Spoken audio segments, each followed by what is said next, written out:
Welcome to the Capital News. I am your host, Alex Karitis. Today is May 29th, 2019. Thank you so much for joining me. So, I think we're in the midst of what can really be classified as a torn stock market. It doesn't know which way to go.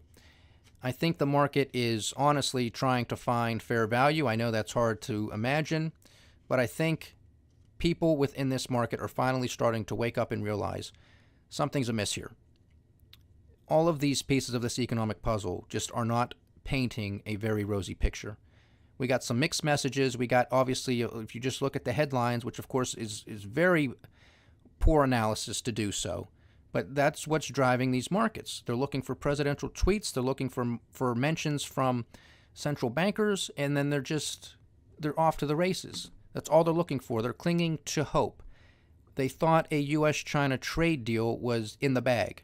Now, why would anyone think that? Well, because people want to believe the President of the United States when he and his administration come out on a daily basis or near daily basis for almost 5 months straight saying, yeah, there was going to be a deal, and then now we're in the midst of escalating between the United States and China. We have more tariffs coming on. We have the Chinese tariffs that are going to be implemented on further U.S. goods next week. Well, actually in a couple days, on I think it was the 1st of June. So that's only a couple days away. So this was the point of my letter to the president, calling in his credibility. This is the problem. This is why you don't come out here and make headlines. If you're negotiating, negotiate.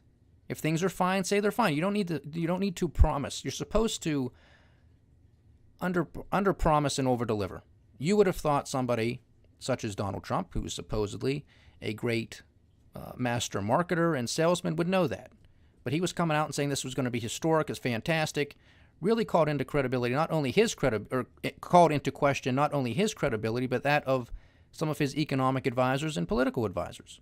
So that's why this market, I think, is now like, well, my goodness, we've been trusting this president, we've been trusting his advisors, we've been trusting all of these media stories out there that have said we are going to have a trade deal, and lo and behold, we're escalating. Things are getting worse, not better right now. So the market is torn because it wants a trade deal. It thought it was going to get one. It wants the Federal Reserve to cut interest rates. Again, quite possibly. I wouldn't be surprised if that's the majority opinion out there of people who want to cling to hope and more easy money, which, of course, is the problem. But that's not what we're told here. We're just told, sit down, shut up, and let the central bankers and mommy and daddy government take care of everything. Of course, they screw everything up, but nevertheless, pay no attention. So you're torn. Do we actually start looking at the fundamental economic information that's coming out, which is not pretty? Housing sector is not pretty.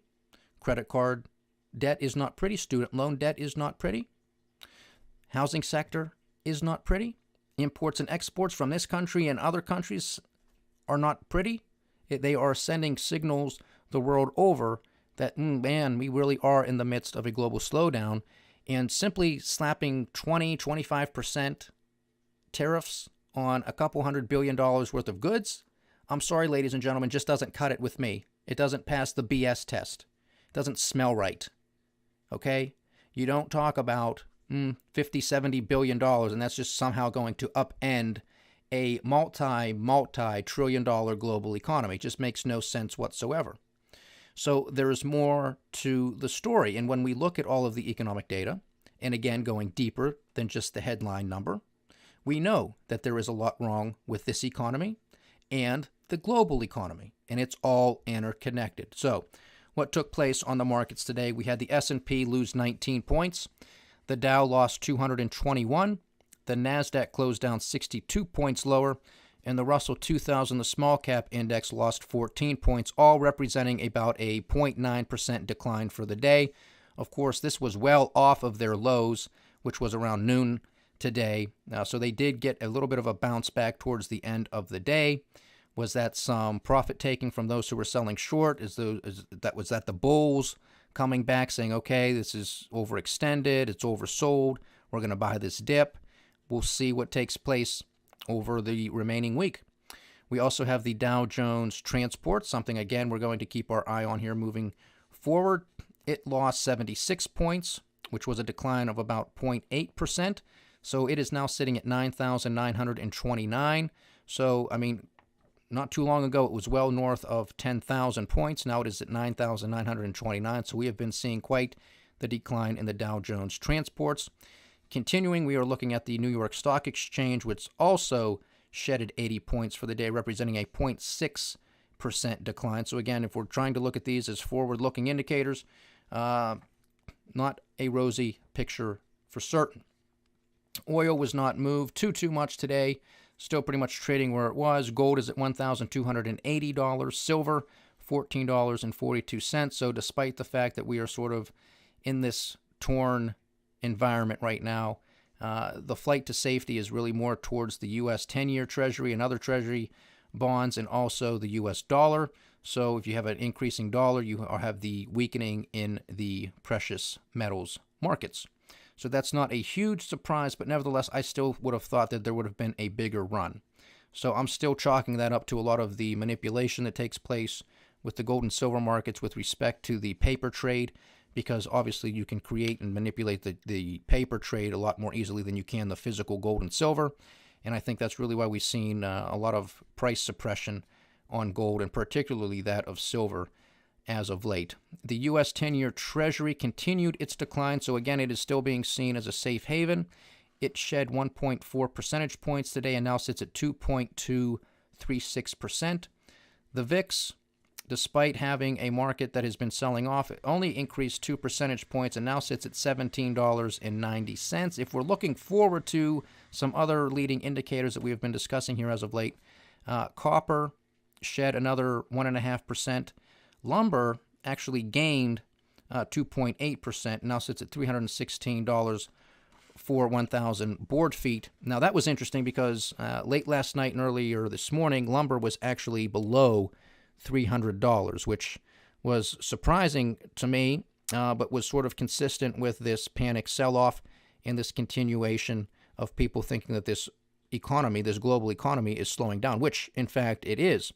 But nevertheless, it was able to turn around and actually gained nearly 3% for the day, but you have to recall it lost nearly 6% yesterday.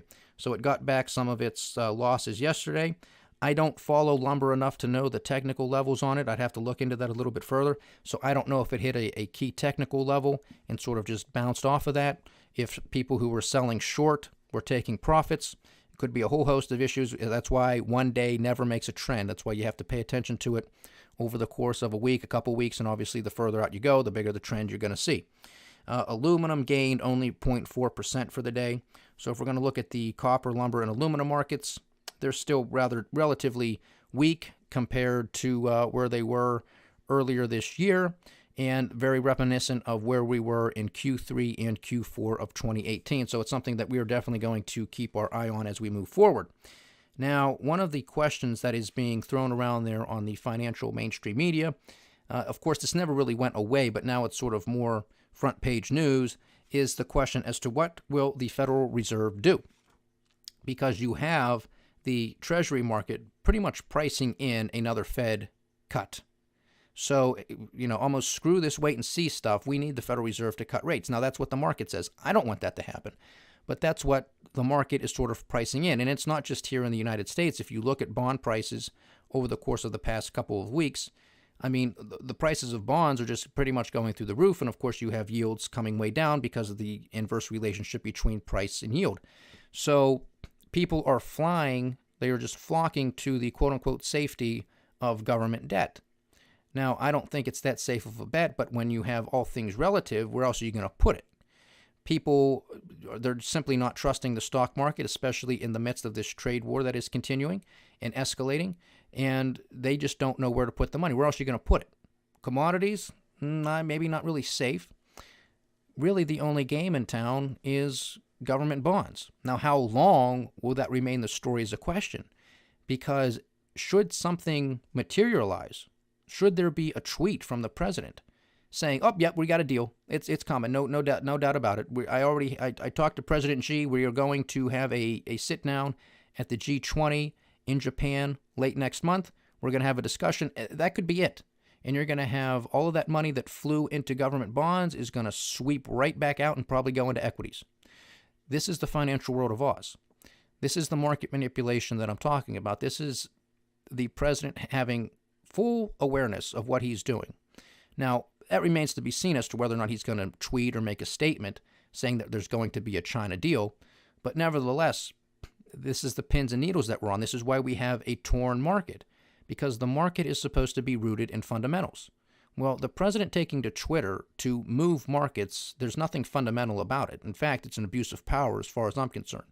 So we have to be mindful of this, because nobody's questioning the president on this except for me.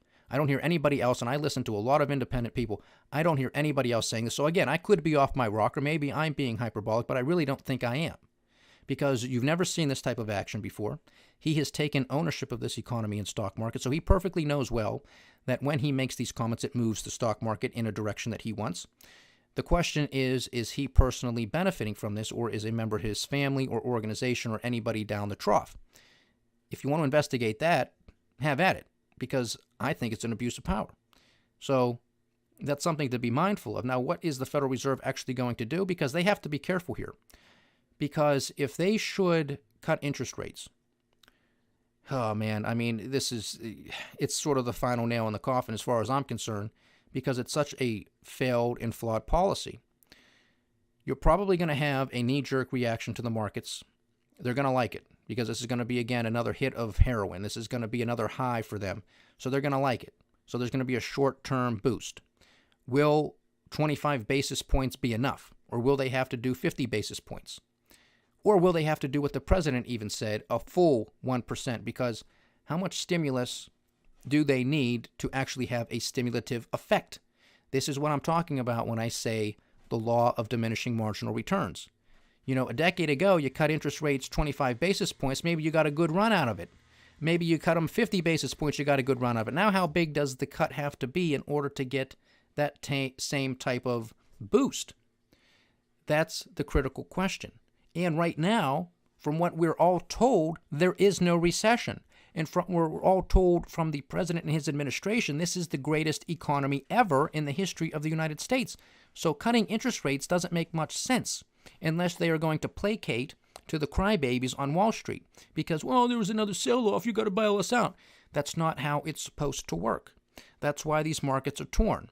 What's going to happen?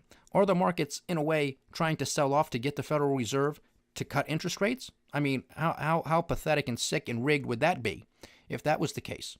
But that's something we have to be mindful of, because the other thing that the Federal Reserve has to be mindful of is if they continue to lower interest rates, will this create a big spike in inflation in one of the readings over the next couple of months? Because we were told that inflation right now, it's just transitory, that it's low. So they're expecting it to pick up. Well, if they cut interest rates, or they even go on and start with quantitative easing number 4, that will be inflationary by definition. So if you start to get a big spike in inflation, will they now say, oh, well, we're way above the 2% level, now we have to hike interest rates? So you're just going to throw the market into this huge tizzy. Which way is it? You want them higher or you want them lower? So this is something that we have to pay attention to, because the president is trying to box them in. He's trying to dance himself out of the box that he's put himself in by taking ownership of this stock market and this economy. He wants to blame everybody else. He wants to take credit for all the good. Again, that's poor leadership in my opinion. I don't know how you could see it any other way. And I also think that it's an abuse of power for what he's doing. Now, you can have an argument there, I guess, but nevertheless, that's how I see it, and that's how I call it, and that's what I do this podcast for. So those are the things we need to pay attention to. I believe we are in the midst of a torn stock market until this market makes up its mind as to, is it going to pay attention to the fundamentals of this economy? If so, I imagine we will continue to see a down leg, maybe even retest the 2018 lows back in the fourth quarter, maybe even surpass them. If there is a magical tweet or statement from this president, or something that is highly dovish from the Federal Reserve, I can imagine that this stock market will rally, and potentially quite significantly. But those are the things we have to pay attention to. I'm going to end this podcast a little shorter here today, because I'm going to be doing some traveling. So you will probably not have me here tomorrow, but I may be able to get on Friday. Nevertheless, I would like to catch up over the weekend, because I'm sure there's going to be a lot of news, because we also had some political news. So make sure you check out episode 79A, because Special Prosecutor Bob Mueller made his first statement since concluding his investigation. So that's going to have ripple effects politically and quite potentially economically as well. So check me out. I should be on the weekend, but if I'm not, have a nice weekend, and I will catch you here next week, if not this weekend. So thank you so much for joining me. Please like, share, subscribe, get the word out, leave your comments. We do love hearing from you. This is the Capital News. I am Alex Kreitis. Godspeed.